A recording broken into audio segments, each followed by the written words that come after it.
There's always this desire to live a life less ordinary. And so I think Cerro Gordo fit into what I was hoping to find. And once I got up here, there's so much more than I could have ever imagined.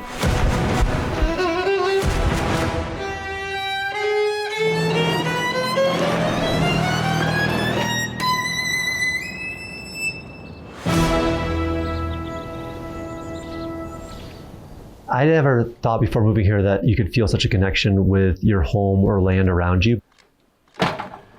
Cerro Gordo is kind of this living, breathing entity that I'm always like grappling with.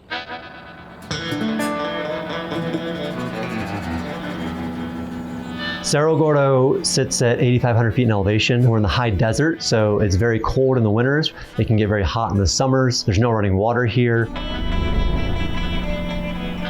It's very difficult just to exist here, much less build anything here. And so it's a series of highs and lows, difficulty and struggle. And yeah, I definitely feel like I'm living in a different century. A lot of dreamers came to the American West. It's what brought people out here for the gold rush. It's what brought people out here for Cerro Gordo.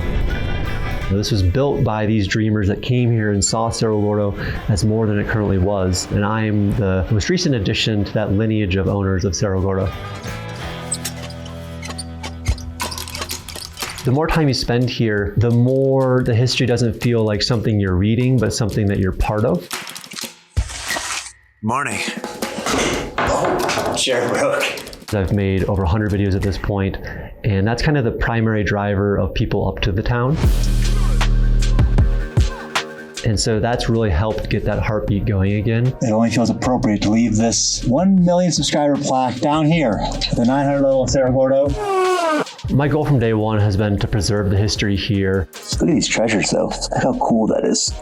And to broadcast it for future generations. All sorts of fun things to put into the museum. Task number one was just clearing out all the stuff that was in there. This is the lounge so far. Woo, for a little bit of silver.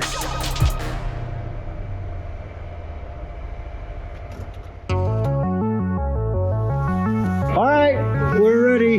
Cerro Gordo was established as a mining town around 1865. This is it, guys. Wow. 900 feet down. Since it was established, it had tough people here. Miners back then were working 12-hour shifts. Oh God! Underground with a candle, blowing up rock with black powder and then dynamite. Dang. There's stories of guys hand digging a tunnel through a mountain for 38 years and not giving up. Holy cow. You didn't last long at Cerro Gordo if you weren't tough, and I feel like that kind of mentality still exists today, 150 years later.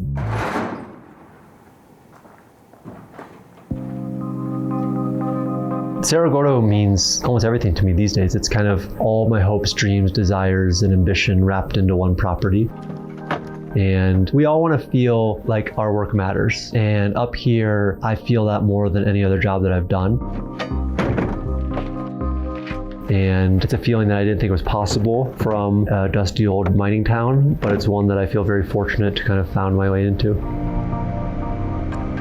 And I think that's what built the West, and that's kind of what built Cerro Gordo, and that's what's going to preserve Cerro Gordo for another 100 years. Thank you guys. You're watching this. You're the reason that this place is coming back to life. There's no playbook for rebuilding an abandoned mining town. And because of that, like anything that makes any aspect of life easier up here is very much appreciated. The ranger is part of keeping the garden alive. It's part of, keeping the maintenance on the buildings up. It's just part of my daily routine these days.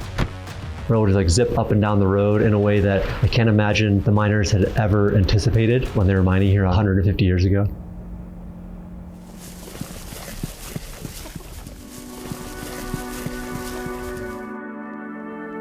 For 150 years, people have come up to Cerro Gordo and thought that it could be more than it currently is.